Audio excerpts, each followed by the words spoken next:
afin de vraiment sortir et de venir mettre en bas au niveau de la pige la palette qui doit se voir partir ou se voir vider là, le plus rapidement afin d'éviter des pertes dues à le périssage des aliments.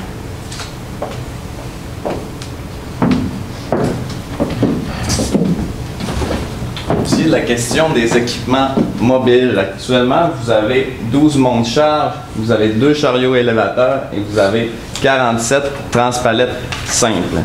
Étant donné que lorsque vous allez déménager et que vous allez changer de centre de distribution, l'augmentation des 2% pour 10 ans ne sera pas encore effectuée. Donc, on s'entend que le niveau d'activité va être pratiquement pareil, là, il va être très similaire. Donc, pour faire la transition vers l'autre centre de distribution, il est inutile d'aller acheter des équipements supplémentaires. Nous croyons qu'avec l'équipement que vous avez actuellement, ça va être suffisant pour répondre à vos besoins dans votre nouveau centre de distribution. Par la suite, pour ce qui est des transpalettes doubles, nous croyons réellement que ce n'est pas une bonne option, étant donné que les transpalettes doubles, c'est très long, c'est difficile à manœuvrer. Si nous voulons faire un demi-tour dans une même allée, ça prend beaucoup d'espace. Donc, il faudrait avoir une conception beaucoup plus large pour l'entreposage. Et puis, nous croyons que ce n'est pas ce qui serait optimal dans votre cas actuel. Pour ajouter à ce point, on parle aussi de la sécurité des employés. Donc, on sait que ça vous tient à cœur, la sécurité au travail. Donc, c'est pourquoi on n'optait pas non plus pour la transpalette double, du fait que ça prend plus de place dans les allées et du fait aussi que les espaces des allées qui doivent être plus larges, ça prend en compte un coût là, plus élevé pour garder la bâtisse réfrigérée. Je vais vous laisser mon collègue vous parler de la quantité des réglages.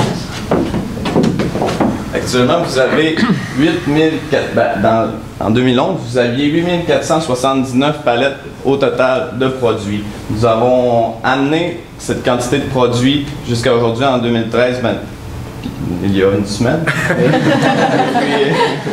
puis par la suite, nous avons amené aussi ce nombre de palettes jusqu'au moment d'opération de la bâtisse, étant donné que ça va prendre 2 ans pour être prêt à utiliser ce nouveau centre de distribution.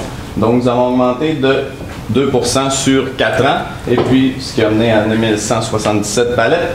Par la suite, nous avons augmenté encore de 10 ans la même chose que depuis le début de la présentation pour venir à une capacité totale de 11 105 palettes totales là, qui seront nécessaires dans votre nouveau centre de distribution pour pouvoir bien gérer la quantité d'activités, le nombre d'activités dans le fond de votre centre de distribution. Ici, nous avons les quantités de matériaux qui est utile, qui est nécessaire pour le 11 000 palettes qui a été calculé. Il y a certains autres objets qui n'ont pas été calculés, étant donné qu'on ne sait pas exactement la disposition que vous allez avoir à l'intérieur. Comme par exemple, les objets qui aident à tenir les palettes sur les murs, c'est difficile de calculer combien ça va en prendre au moment où on ne connaît pas la disposition totale des rackings. Alors maintenant qu'on vous a proposé la stratégie, vous devez vous demander comment on va faire le tout. C'est sûr qu'on vous suggère d'aller ouvrir le centre de distribution à Laval ainsi que de fermer celui qui est à l'est de Montréal, qui est en location.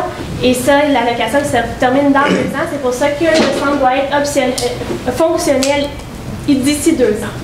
Alors, si on regarde au niveau des 2 centres de distribution, ce qu'on vous suggère de faire, c'est d'aller écouler vos stocks au niveau du centre de distribution de Pierre de Coubertin afin de faire sortir le tout et ne pas avoir à transférer, qui peut être des coûts très élevés, au nouveau centre à Laval, mais d'approvisionner celui-là de Laval. Alors, au moment que le centre de l'Est de Montréal va avoir un écoulage de produits, de fait, un niveau de stock vraiment diminué et que le niveau de stock va être environ de 20% là, de ce qui est aujourd'hui, on vous suggère à ce moment-là de faire le transfert vers Laval et de fermer complètement, de finir la location de celui de l'Est de Montréal.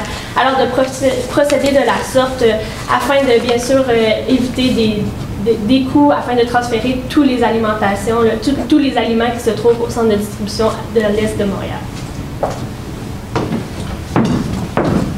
un budget pour le nouveau centre de distribution. Eh bien, nous évaluons le coût du centre de distribution à environ 15 millions de dollars. Le coût pour le rayonnage qui est évalué, lui, à environ 100 000 dollars et le coût de transition à environ 50 000 dollars pour un total de 15 150 000 dollars pour ce projet. L'échéancier dû à cette transition et ce projet, premièrement, faire les plans pour le nouveau centre de distribution. Nous évaluons environ 3 mois pour que tout soit vraiment bien en place.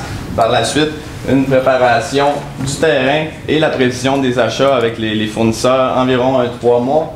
La construction du centre de distribution, nous avons évalué à environ 1 an.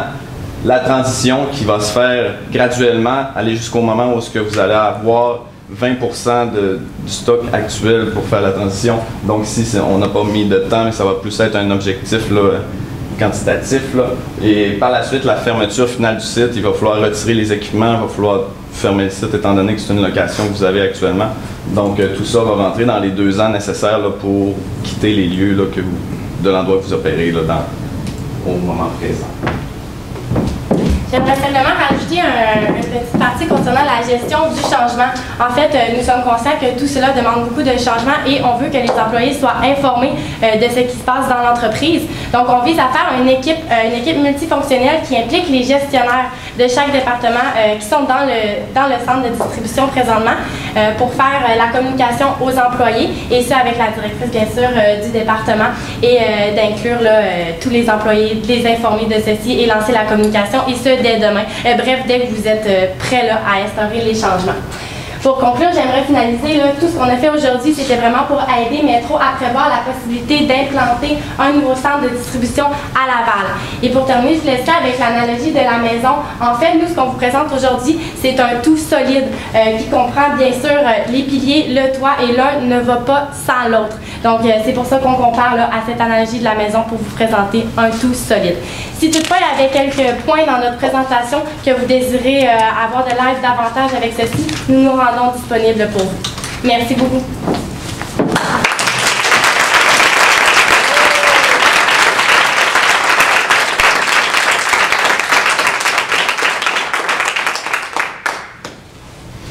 Merci beaucoup de votre présentation, c'est fort apprécié. Une petite question pour lancer ça. L'idée des puces RFID pour pouvoir faire la collecte et améliorer la productivité du picking, c'est très intéressant. Pour que ça soit rentable, on aimerait peut-être viser une réduction du personnel. Est-ce que vous pensez que la nouvelle technologie va réduire les besoins en main-d'œuvre? Bien sûr, si je m'avance sur le sujet, c'est sûr que ça va réduire en main-d'œuvre. Parfois, au niveau papier, une commande non exonérée va être plus facile à créer une problématique, une erreur. La personne peut cocher comme quoi que la tomate a été ramassée, mais ça n'a pas été fait. Mais par contre, au niveau du pistolet, on est sûr que ça vient vraiment le déduire de notre commande. Alors, si on regarde à court terme, au moment même, c'est sûr qu'avec le pistolet, le scanner, ça peut être un peu plus long, quelques secondes, mais au bout de la ligne, si on regarde vraiment une commande complète, qu'on n'a pas besoin de repasser, chercher qu'est-ce qu'on a besoin, c'est vraiment avantageux. Aller dans une bâtisse plus grande, est-ce que ça va faire améliorer ma productivité ou est-ce que ça va faire l'inverse? En fait, c'est nous.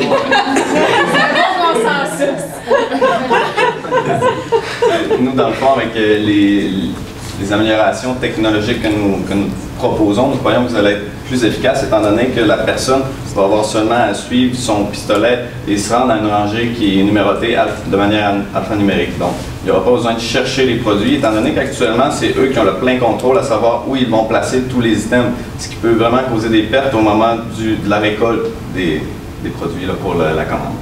Puis si je peux permettre de rajouter, on peut pas, c'est sûr que oui, ça va être plus grand, plus d'espace à traverser pour compléter la commande, mais c'est des augmentations de vente, on ne peut pas aller l'opposer, on n'a pas le choix de grossir le centre de distribution afin d'être certain de répondre à vos besoins d'ici les prochaines années. Parlant d'amélioration, vous avez pas pris d'amélioration au niveau des rotations d'inventaire. Donc, vous avez assumé que mon augmentation des ventes se traduirait automatiquement par l'augmentation d'inventaire. Est-ce bien cela? Est-ce bien une hypothèse que vous avez prise? Est-ce que ça serait possible de répéter la Oui, question? Vous avez pris, pour calculer les besoins d'entreposage, vous avez pris pour acquis, on avait dit 2 d'augmentation des ventes par année. Donc, vous avez traduit ça de façon directe, transposé ça de façon directe en 2 d'augmentation des inventaires par année. Est-ce bien l'hypothèse que vous avez pris? Oui, c'est exactement ce qu'on a fait. En fait, on est vraiment allé au niveau de tous les produits. Là, on a dit que l'augmentation des ventes était pour le tout, pour chaque catégorie, autant les bananes et laitiers, et légumes et fruits et les autres. Alors, on voulait être certain d'y aller vraiment de façon adéquate, d'être sûr de ne rien manquer. Alors, c'est pour ça qu'on est venu chercher le 2 des ventes additionnelles. Si ce n'est pas le cas, ce n'est pas grave parce qu'avec le temps, on va quand même voir des ventes augmenter. Alors, on va avoir la place pour venir entreposer le tout. Je peux dire le nom de votre fournisseur, il fait des vraiment bons prix. Les estimés budgétaires ont été faits comment? En fait, nous avons évalué environ, selon d'autres constructions qui ont été faites pour des centres de distribution, nous avons évalué environ 1 million de dollars pour 10 000 pieds carrés. OK. Et par la suite, c'était une hypothèse. Excellent. Va pour moi.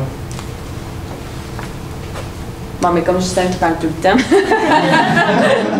Comment vous pensez que nos employés vont trouver ça, de passer de Montréal, parce que là, on s'en va à Laval, si j'ai bien compris la recommandation. Dans un cadre syndiqué, ça pose enjeu ou vous allez aborder ça de quelle façon? Bien, c'est sûr qu'il faut, dès demain, là, entrer en contact avec les employés pour les informer des changements. C'est certain qu'ils vont devoir le savoir d'avance puisqu'ils vont devoir modifier là, leur trajet pour se rendre au travail et tout. Mais c'est certain qu'on croit que les employés, ils aiment travailler pour vous et ils ont des bons avantages et tout, donc on croit qu'il n'y aura pas de problème à ce moment-là. Toutefois, on veut être ouvert au feedback que les employés peuvent nous donner pour être à l'écoute. Et puisqu'on a un délai de 2 ans, c'est toujours possible de faire du recrutement par la suite si jamais il y en a. Avez-vous envisagé une répartition du volume différente entre les deux centres de fruits et légumes, que soit lui de Québec et lui qui était à Montréal, qui va s'en aller à Laval? Ou vous l'avez exclu de vos hypothèses de bouger du volume entre le centre de fruits et légumes de Québec et le futur centre de Laval? nous l'avons exclu des hypothèses, là, étant donné que nous avions... C'est terminé. Parfait, c'est clair. Bonne réponse.